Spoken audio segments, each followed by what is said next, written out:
Oke, ini lagi-lagi kita obrolannya bullying terus ya. Nah, jadi karena memang itulah bullying ini sangat-sangatlah tidak bagus ya. Baik untuk anak-anak, orang dewasa, semua orang yang ada di bumi ini tidak boleh bullying. Nah, kira-kira kalau bullying ini terjadi, orang-orang anak-anak kan tiba-tiba melakukan bullying secara tidak sadar, dia udah melakukan bullying, Pak. Nah, itu kok bisa terjadi sih, Pak? Maksudnya di dalam, kalau kita berbicara mengenai kepercayaan manusia ini ya, kepercayaan kepada yang di atas ini, kita masuknya kenapa sih? Kenapa bisa terjadinya bullying? Ini dari sudut pandang korban atau pelaku? Bukan, korban, pelaku itu kehilangan rasa empati. Ya, mungkin karena dia kurang penanaman iman.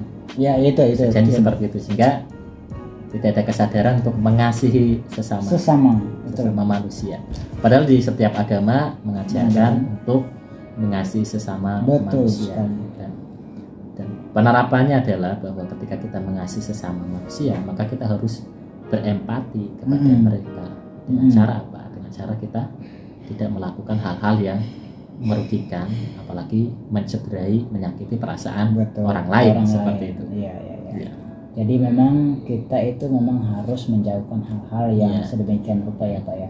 Nah, kalau kita berbicara mengenai iman, kepercayaan kita untuk mengasihi sesama manusia ini, kira-kira yang tertanam terlebih dahulu sehingga anak ini munculnya untuk ngejekin orang lain itu apa supaya dosa manusia katakan dosa itu. Aneh itu, Pak. Kira-kira munculnya kenapa sih gitu? Kok tiba dia ngomong gitu? Pada dasarnya ya mungkin karena manusia itu pada dasarnya mungkin punya sifat jahat. Bisa jadi seperti itu karena sifat baik atau sifat jahat itu kan ada dalam diri manusia.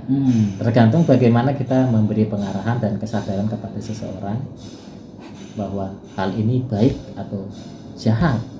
Itu seseorang itu harus diberikan kesadaran. Iya, betul.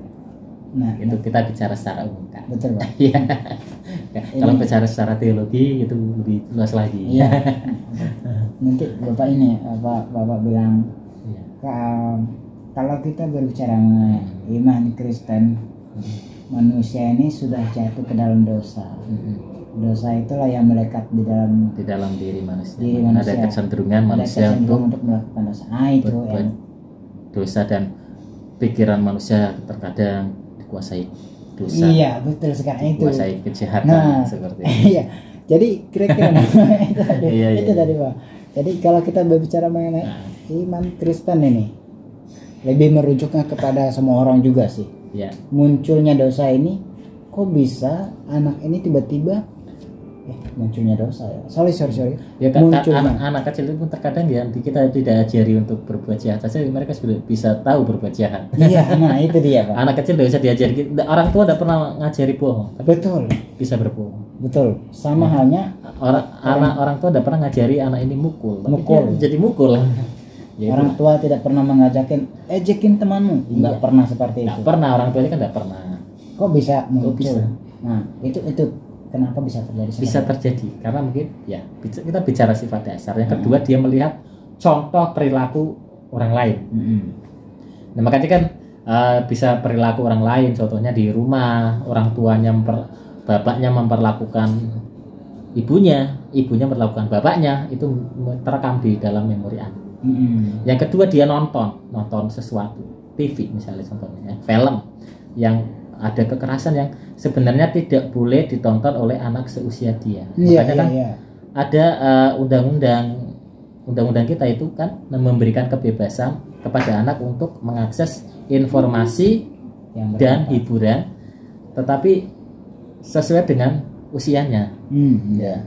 Sesuai dengan usianya. Makanya kan KPI kan memberikan suatu batasan ya, 13+, 18+, seperti itu untuk anak-anak gitu kan. Ada. Nah, jadi dia menonton suatu tontonan yang bukan untuk usianya dia. Nah, dia akhirnya dia terekam di memorinya, akhirnya dia melakukan. Dan dia tidak tahu itu sesuatu yang sebenarnya berbahaya. Iya. Nah, dengan demikian artinya kalau kita melihat dari iman Kristen, anak itu memang ya karena memang semua orang telah berbuat dosa ya dan telah kehilangan kemuliaan Allah ya. Itu ada. Dan juga itu mungkin menjadi potensi karena jadi semua orang bisa melakukannya tanpa disadari. Dia ngejekin temannya karena ada benih dosa di sini ya Pak ya. Iya. Ada benih dosa di dalam diri anak itu sehingga anak itu pun melakukan apa aja yang sesuai keinginan dia. Kalau kita berbicara mengenai iman Kristen gitu. Iya. Iman kepercayaan orang Kristen.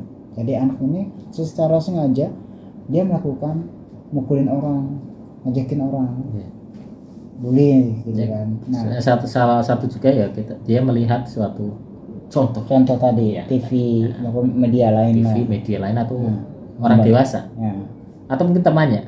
Iya. Ya kan kakak pernah dengar itu ada berita itu yang anak itu suka sekali nonton Spider-Man. Dia merayap di jendela apartemen. Oh iya, pernah. Ada kan? Ada. Ya, karena dia merasa dirinya aku di Spider-Man. Kan seperti itu.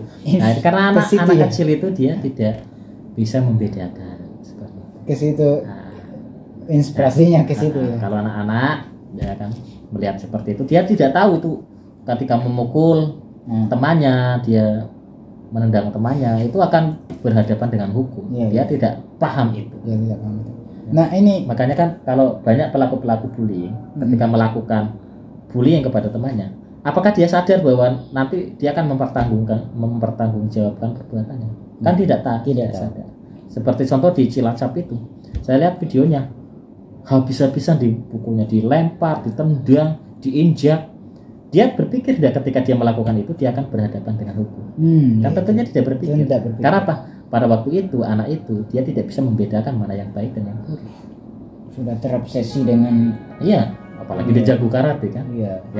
Yang korbannya tidak bisa melawan. Seperti itu. Seolah-olah dia paling jago. Tapi kan setelah interogasi, dia ditangkap polisi kan baru dia nyadar, ternyata dia harus mempertanggungjawabkan. Betul. Dan itu kan memang karena dia sudah melebihi usia 13 tahun. Ya itu tidak ada mediasi Kak. Itu sudah masuk pidana anak. Sudah langsung ancamannya itu bisa lebih dari 10 tahun. Kalau begitu digabungkan dengan KUHP. Siapa yang rugi? Ya dia, masa depannya dia. Dan juga orang makanya kan dia meskipun seperti itu tetapi dia nanti akan kemungkinan dia akan di penjara khusus anak ya. Lapas khusus anak, jadi tetap bisa melanjutkan pendidikan dan setelah selesai dia diharapkan dia kembali ke lingkungan dengan tidak lagi mengulangi perbuatannya. Iya. Jadi hak-haknya tetap dilindungi oleh undang-undang. Tapi kan dia harus mempertanggungjawabkan perbuatannya dengan cara dia harus ditahan seperti itu. Apa? Pemimpin Ya, kalau berbicara mengenai bullying ini tadi itu kan penyebabnya karena bullying ya kan, bullying. Kira-kira ada tips nggak untuk mencegah hal ini supaya tidak terjadi Pak? Oh ada Kak. Saya ada di sini ada menuliskan tips mencegah bullying. Yang pertama adalah hindari, 2 abaikan, 3 laporkan, 4 kegiatan pertemanan yang positif, 5 andalkan orang tua, dan 6 berdoa. Tadi yang pertama hindari. Cara menghindarinya gimana? Hindari diri dari anak-anak nakal tentunya. Oh ya, hindari. Karena apa? Ya, kita harus bijaksana dalam memilih teman. Hindari diri dari anak-anak nakal, artinya kita ini bijaksana dalam mengapa? Karena ketika kita berteman dengan anak-anak nakal, maka ada 2 risiko. Apa aja risiko? Berteman dengan anak nakal ada 2 risiko. Yang pertama, akan ikut-ikutan nakal. Oh gitu, karena berteman itu jadi terpengaruh. Nakal juga. Ya, terpengaruh. Otomatis kan diajak nakal gitu kan. Kalau nggak nakal, kamu bukan temanku. Iya. Yang kedua, ditolak atau dibully. Kalau kita menolak, kita akan ditolak dan akan jadi korban bullying sama teman kita itu. Kok Kak Gabriel nggak mau merokok sama aku, oh Kak Gabriel jadi bullying temannya. Pula. Oh, Kayak gitu. Harus ikut. Apa yang kita mau kita lakukan harus ikut. Kalau nggak ikut berarti bukan temanku, kan gitu. Nah, itu makanya kita harus menghindari diri dari anak-anak nakal. Berarti ini termasuk strategi seorang pembuli ya Pak ya? Strategi supaya kita jangan dibully, Kak. Iya, tapi kebalikan juga ini bisa termasuk strategi seorang pembuli. Ya, supaya dapat teman. Supaya dapat teman. Oke. Satu. Iya. Jadi ini kan ikut-ikutan ini, Iya. tanpa disadari dia malah ikut-ikutan. Itu kan nggak diajak. Nah, kedua secara paksa. Strateginya secara paksa. Ya. Ayo kalau enggak kamu nanti bully kan kayak gitu. Wah ini sayang sekali ngomong gitu. Nah itu yang satu ya Pak ya. Hindari diri dari anak yang nakal. Ada lagi Pak? Ya sebisa mungkin kita menghindari teman yang nakal. Sebisa mungkin. Ya kalau kita ada di sekolah ada teman yang nakal ya kita sebatas kenal saja. Ya. Tidak usah terlalu dekat, apalagi sampai berteman dekat. Iya. Tidak perlu. Santai aja gitu ya. Jadi kalau kita ketemu mereka, ya mereka bertanya ya kita jawab. Mereka menyapa ya kita sapa. Kasih respon seperti biasa. Iya. Tidak perlu menghindar, tetapi setelah ada kesempatan kita tidak perlu terlalu dekat dengan mereka. Kira-kira kalau begitu mereka bertanya kita jawab, kita itu memberi jawaban sesuai dengan pertanyaan. Iya, pertanyaan kamu. Gimana ini PR-nya? Udah selesai, udah dikerjakan? Sudah. Saya akan nanya saja. Ya. Lalu bagaimana dengan jawaban kita yang banyak contohnya? Itu kan berarti kan kita membangun komunikasi dengan anak itu. Ya tidak perlulah. Ya. Kalau kita tahu itu di tukang bullying, ngapain kita dekat? Iya benar sih. Jadi dia juga biar berpikir kalau dia tidak punya teman kan dia kan akan jadi baik. Betul. Ya kan kalau tukang bully ada temannya dia kan jadi tukang bully. Tapi kalau dia tidak ada temannya dia kan tidak akan jadi tukang bully. Jadi kalau ada tukang bully di situ udah usah temani. Nanti kan lama-lama sadar. Oh ternyata tidak ada temanku gitu kan. Akhirnya dia apa? Bersikap baik. Iya betul. Nah, terpengaruh dengan yang baik. Iya. Kalau tidak dia akan menjadi yang mempengaruhi yang lain untuk nakal, ikutin nakal juga. Tapi kalau dia tidak ada temannya dia akan kepengaruh untuk jadi baik. Seperti itu. Iya. Tips yang kedua apa Pak? Yang kedua adalah abaikan bullying. Apalagi ini kalau kita bicara bullying di dunia nyata, dunia maya. Bullying di dunia maya itu abaikan komentar-komentar negatif di sosial media. Itu ya. Tidak usah tanggapi lah. Tidak perlu direspon, tidak perlu ditanggapi. Kalau kita melihat TikTok itu mungkin ini biar aja, skip aja. Ya. Oke, kita urusanku, aku yang pasang status kan gitu kan. Orang mau komentar apa, jangan dimasukkan ke hati. Tidak usah ditanggapi, semakin ditanggapi senang mereka. Jadi akhir kita yang sakit hati kan gitu. Nah, jika merasa terganggu, akun si pembuli diblok saja. Putuskan pertemanan. Berarti dengan itu si tukang. Sama seperti saya, kalau saya itu udah malas melihat orang-orang yang biasa ngomel yang nggak jelas. Yang nggak jelas ya. Akhirnya solusi yang saya lakukan tuh karena saya untuk berdebat itu tidak punya kemampuan gitu ya kan. Jadi saya blok aja. Itu bukan hal yang positif, malah ini hal yang negatif.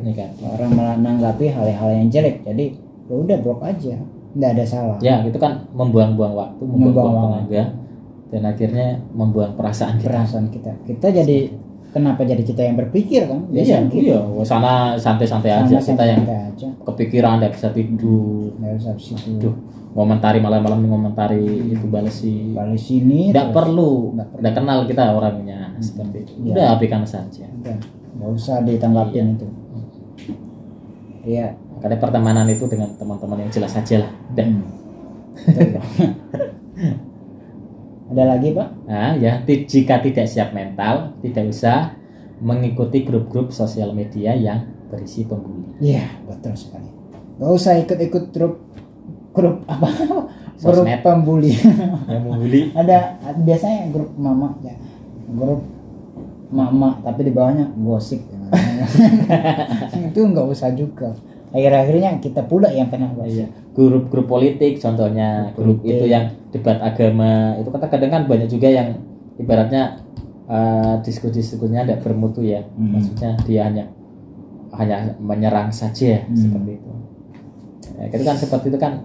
Ya ngapain juga tanggapi, mau dijelaskan bagaimana? Iya, mereka nggak akan terima seperti itu. Iya. Ya. Next. Jangan jadi pembuli di dunia maya. Betul. Kita tidak boleh jadi pembuli di dunia maya. Jadi jangan menjadi pembuli di dunia maya. Berarti ini termasuk mulai dari diri sendiri, Pak? Ya, dari kita sendiri. Karena apa? Di dunia maya juga ada yang namanya kejahatan cyber ya. Kejahatan dunia maya itu kan banyak juga. Betul. Nah, itu kan ada undang-undang ITE. Termasuk ketika pembuli bisa tidak dilaporkan. Bisa dilacak ya. Nah, kan ada polisi cyber. Iya. Nah, kalau itu sudah kebangetan. Tapi ya, itu seperti contohnya yang kemarin menghina kepala negara, menghina simbol-simbol negara, kan bisa diproses. Akunnya udah. Seperti itu ya. Mungkin kalau kita ini apa mungkin orang-orang di bawah ini mungkin agak susah ya. Agak susah untuk menanggapi hal itu. Kadang-kadang orang yang di atas itu belum tentu menanggapi orang-orang yang di bawah, Pak. Itu prosesnya begitu. Ya. Kalau di sosmed ini. Oke. Next, berikutnya? Ya, berikutnya adalah tentang tips yang ini. Ketiga. Apa? Yang ketiga, laporkan jika pernah atau melihat bullying. Segera laporkan kalau kita tahu ada kasus bullying. Entah menimpa kita atau menimpa teman kita di sekolah ataupun di lingkungan. Iya. Beritahukan guru atau BK atas hal yang menimpamu di sekolah atau menimpa teman kita. Kalau kita menjadi saksi bullying ya kita harus laporkan.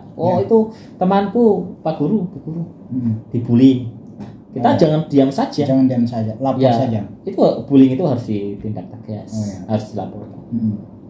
Nah, dekatlah dengan guru apabila ada potensi dibully. Kalau kita potensi dibully oleh teman kita di sekolah, maka kita harus dekat dengan guru. Ya, dengan cari orang yang bisa melindungi kita. Ya. Beritahukan orang tuamu di rumah. Kalau kita mengalami kasus bullying di sekolah, ya kita harus cerita dengan bapak dan ibu di rumah. Ya. Next. Ya. Jika ada temanmu dibully, segera laporkan. Ya. Ya. Tips Nah, yang ketiga, yang keempat ini adalah tips pertemanan positif. Pertemanan positif ini strategi untuk kita supaya jangan dibully. Yaitu kalau kita banyak teman, maka teman yang tukang bully akan mikir kalau membuli kita. Tapi teman kita adalah teman-teman yang positif. Ya, ikutlah kegiatan yang positif. Iya. Untuk menemukan teman yang positif. Contohnya pramuka. Pramuka. Ya. Pramuka itu positif ya. Positif. Terus apa? Olahraga, gitu kan. Ya, teman kita kan banyak. Betul. Seperti itu. Betul. Ya. Mengikuti kegiatan dan teman yang positif menambah percaya diri. Kita percaya diri, banyak teman sih. Kita sering banyak ketemu dengan teman, akhirnya kita percaya diri. Ada yang teman yang motivasi, "Oi, kamu hebat ya, semangat." Nah, gitu. Pede jadinya. Ya kan, kalau ikut pramuka contohnya kan jadi percaya diri. Iya. Ikut basket percaya diri, ikut futsal jadi percaya diri. Apalagi kalau jago ya, jago main futsal. Banyak teman yang positif membuat resiko kecil bullying menimpa kita. Banyak teman. Ya. Banyak ya. Next. Kalau kita berprestasi, orang akan mikir kalau mau bully kita. Oh, ternyata prestasinya bagus, ya juara, gitu kan. Gak bakal dibully. Iya. Dia kan mikir. Disanjung malah itu. Disanjung. Banyak teman yang kita ini, contohnya artis ke sekolah, ada yang berani bully artis. Ada. Nanti masukin infotainment. gampangannya anak rapi amat. Andalkan orang tua yang kelima, Kak. Anak orang tua. Ya, ceritakan semua hal yang terjadi di sekolah, terutama jika ada anak yang nakal. Cerita semua. Orang tua adalah pelindung bagi anak. Kita tidak dapat menyelesaikan masalah sendiri, butuh pertolongan orang tua. Terkadang ada kasus-kasus hal-hal yang tidak bisa kita selesaikan sendiri. Kita perlu orang tua untuk menolong kita, termasuk bullying, ya kan? Mungkin kita teman yang bullying itu kita lawan, ya lawan nanti malah jadi kita yang salah juga kan gitu. Ya orang tua lah biarlah membantu untuk menyelesaikan masalah kita. Ya. Next mungkin ada ya tips yang lain. Yang keenam adalah berdoa.